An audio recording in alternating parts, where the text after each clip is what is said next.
1987 का जम्मू कश्मीर चुनाव भारतीय राजनीति के लिए एक महत्वपूर्ण मोड़ था। इस चुनाव ने दिखाया कि कैसे चुनावी धांधली राजनीतिक अस्थिरता और उग्रवाद का जन्म दे सकती है।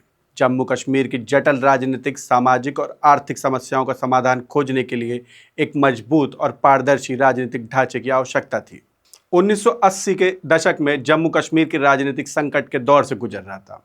शेख मोहम्मद अब्दुल्ला की मौत के बाद नेशनल कॉन्फ्रेंस और भारतीय राष्ट्रीय कांग्रेस के बीच सत्ता संघर्ष की स्थिति ने इस चीज़ों को और बिगाड़ दिया।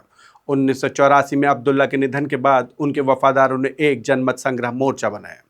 फिर 1986 में फारूक अब्दुल्ला की कांग्रेस के साथ समझौता पर पहुंचकर सत्ता में वापसी की, लेकिन यह स्थिति स्थायी नहीं थी।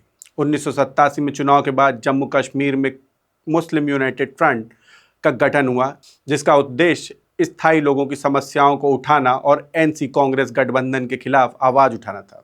चुनाव 23 नवंबर से 2 दिसंबर तक हुए, जिसमें 75% मतदान हुआ। यह मतदान उत्साह की ओर संकेत कर रहा था, लेकिन इसके पीछे गहरे असंतोष की लहर भी थी। चुनाव के परिणाम चौंकाने वाले थे। एनसी कांग्रेस गठबंधन ने 66 सीटें जीती, जबकि एमयूएफ ने केवल 4 सीटें हासिल की, जबकि उसे 31% वोट मिले थे। यह परिणाम साफ तौर पर दिखाता था कि कुछ न कुछ गड़बड़ हुई है। पत्रकारों और राजनीतिक विशेषज्ञों ने बड़े पैमाने पर धांधली के आरोप लगाए, जिसमें वोटों की गिनती में हेरफेर और मतदाताओं को मतदान से रोकना भी शामिल था। इन चुनाव के बाद जम्मू कश्मीर में अस्थिरता बढ़ने लगी। कई युवा जो चुनावी प्रक्रिया से निराश थे, उग्रवाद की ओर मुड़ गए। जम्मू कश्मीर लिबरेशन फ्रंट और हिजबुल मुजाहिदीन जैसे संगठनों ने तेजी से लोकप्रियता हासिल की।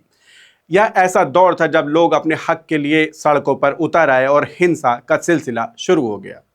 87 के चुनाव में जम्मू कश्मीर में लोकतंत्र की नींव को हिला दिया। यह कहानी केवल एक चुनाव की नहीं है, बल्कि एक पूरे समाज की है, जिसने धोखाधड़ी, निराशा और संघर्ष को देखा।